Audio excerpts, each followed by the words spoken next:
Surat terbuka untuk Nausus, para pembela HAM lingkungan.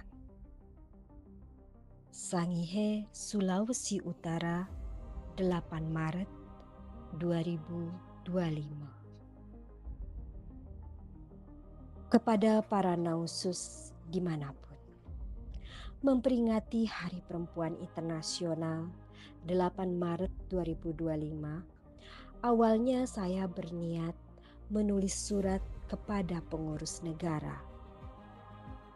Tiba-tiba saya galau.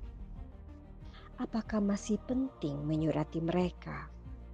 Karena mereka tak pernah memasang telinga, mata, apalagi hati dan pikiran untuk rakyatnya.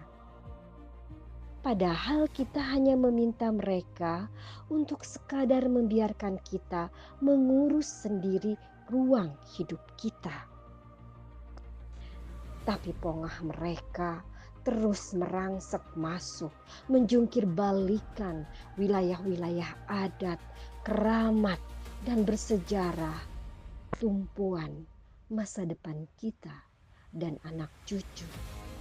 Mereka berkuasa menciptakan regulasi agar bisa merampok, lalu menggelontorkan ribuan izin membuka hutan, kebun sawit, tambang, real estate, reklamasi pantai, merubah status hutan adat menjadi hutan negara atau hutan lindung atau apapun yang mereka inginkan mengatasnamakan rakyat.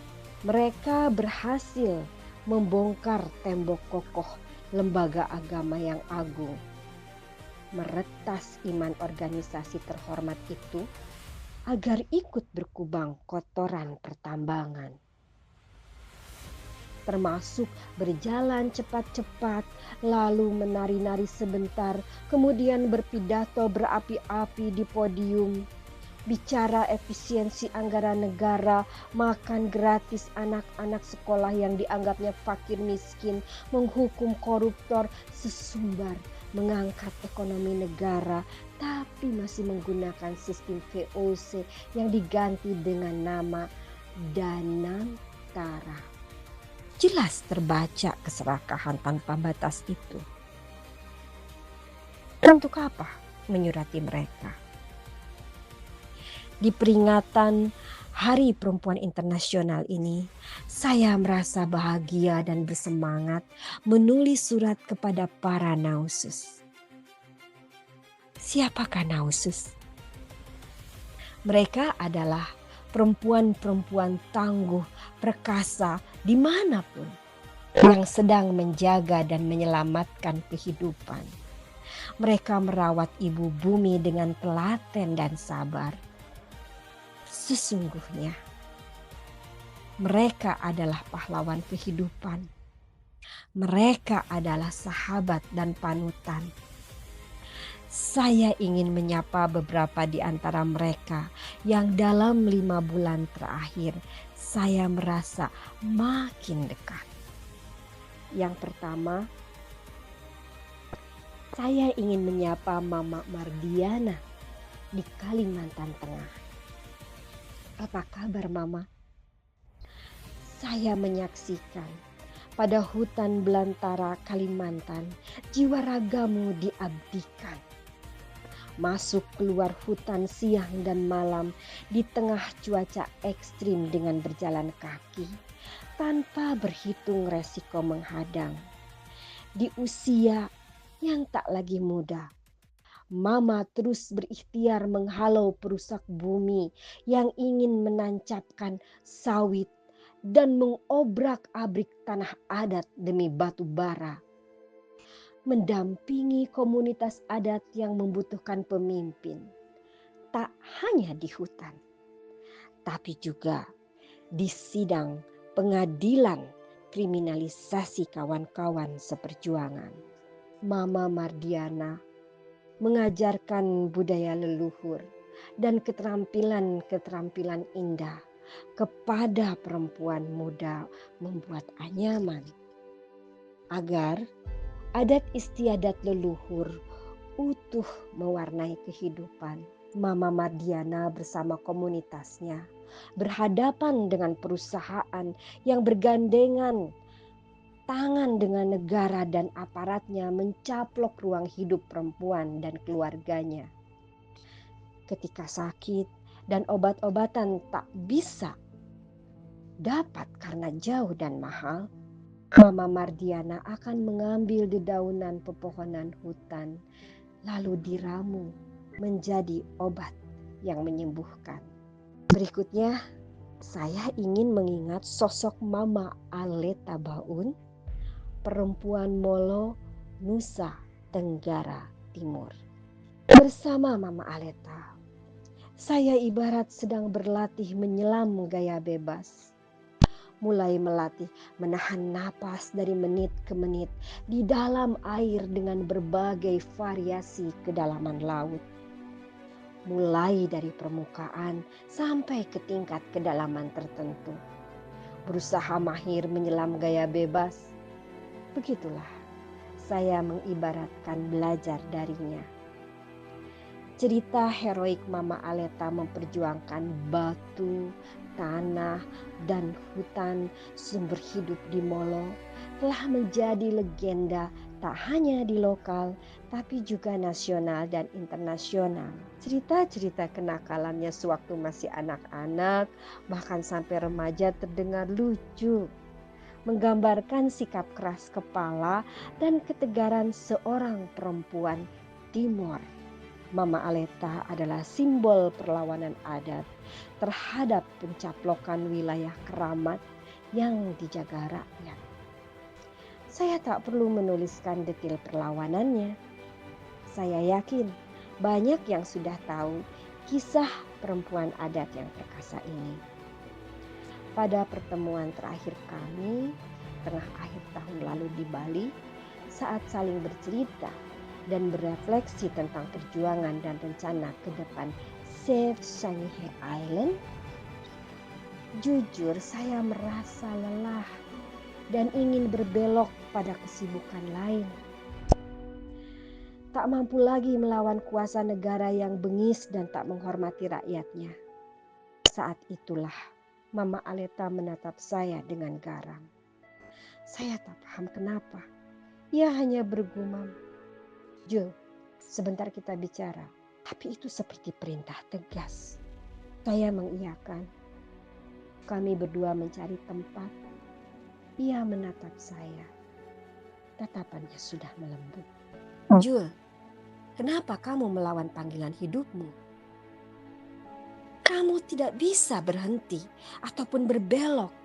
Kamu harus legowo, mengalir dalam panggilan ini. Semesta telah memilihmu. Kau tak punya kuasa menolaknya. Takdirmu adalah terus mengalir dalam panggilan ini, melanjutkan perjuangan ini sampai pada akhirnya. Entah kapan itu akan berakhir. Pilihan terbaikmu hari ini adalah berjuang secara adat. Abaikan hingar dan hiruk pikuk pengurus negara yang memang kemaruk. Leluhur dan semesta pasti merespon dengan caranya dan membuatmu merasa tentram," ujarnya. Saya tertegun, mengangguk, lalu memeluknya. Ah, Mama Aleta, perempuan adat Molo, perkasa, yang bijak dan menginspirasi. Terima kasih telah menyadarkanku dari kegalauan. Yang ketiga, saya juga ingin menyapa Mbak Gunarti di Kendeng. Sugeng sehat Mbak Gun. Saya mengenal dekat Mbak Gunarti saat di Garut, Oktober tahun lalu. Saat bertemu dengan Mama Aleta, Mama Loreta, dan Mbak Gunarti. Saya masih mengingat kisah heroik perempuan-perempuan Kendeng yang bertaruh nyawa menyelamatkan Kendeng dengan berbagai cara. Menyemen kaki di depan istana hingga membawa ke jalur hukum. Dan mereka menang. Tetapi negara tak menegakkan hukum.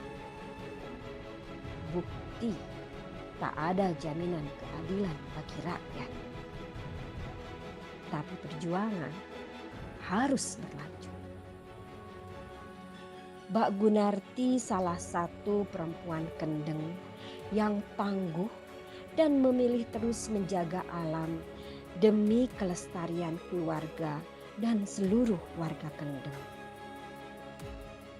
Berhadapan dengan Mbak Gunarti, mendengar ceritanya, melihat dia tersenyum, saya seperti berada di sebuah air terjun yang indah, yang airnya jatuh membentuk kolam, di mana orang bisa berenang. Gemerisiknya menenangkan jiwa dan menyejukkan. Pun ketika airnya menimpa tubuh kita, rasa dingin dan segar akan terasa. Sementara di balik air terjun itu ada dinding batu yang kokoh tak tergoyahkan. Pada saat tertentu, saya merasa diayun-ayun dalam aliran air jernih. Tembang-tembangnya yang indah dan merdu mengisi kekosongan jiwa dan memulihkan keletihan. Di kampung halamannya, Mbak Gunarti terus melawan dengan cara elegan. Mengajar baca tulis anak-anak, mengorganisir dan melakukan penguatan pada perempuan-perempuan untuk terus konsisten menjaga alam. Ia menembang untuk mengalirkan nasihat-nasihat penuh makna kehidupan kepada siapapun yang mendengarkannya. Mbak Gunarti juga memiliki keterampilan memasak makanan tradisional Jawa dan selalu murah hati membagikannya kepada orang lain. Saya sangat beruntung mengenal Mbak Gunarti sebagai sahabat dekat dalam perjuangan yang sama. Bahkan akan terus merindukannya untuk mendapatkan banyak siraman kesejukan dari setiap senyuman dan kata-kata nasihatnya yang meneduhkan dan mengokohkan. Berikutnya, saya mau menyapa Mama Loretta di Adonara. Mama Loretta adalah seorang perempuan tangguh dari Flores yang mengaitkan semangat menanam pangan lokal bernama sorghum. Kegigihannya membumikan penanaman sorghum dibawanya kemana-mana. Hingga dia mendapat panggilan sayang Mama Sorghum. Ia memiliki pengalaman dan pengetahuan yang detail tentang tanaman sorghum. Sorghum adalah pangan alternatif pengganti beras atau tepung terigu.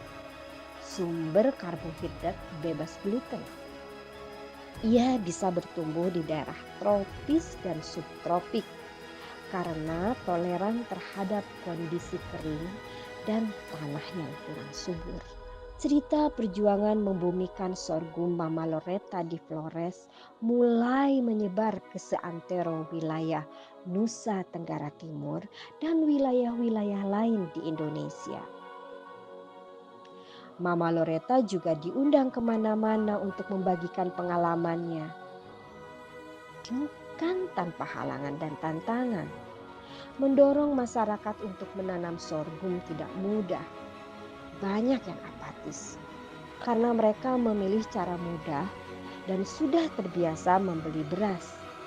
Tetapi lama-kelamaan paradigma masyarakat mulai berubah meskipun perlahan. Mama Loretta selalu bersemangat mempengaruhi siapapun yang bertemu dengannya agar menanam sorghum. Saya berhasil dipengaruhi. Saya sangat antusias mencoba menanam benih sorghum yang dia berikan.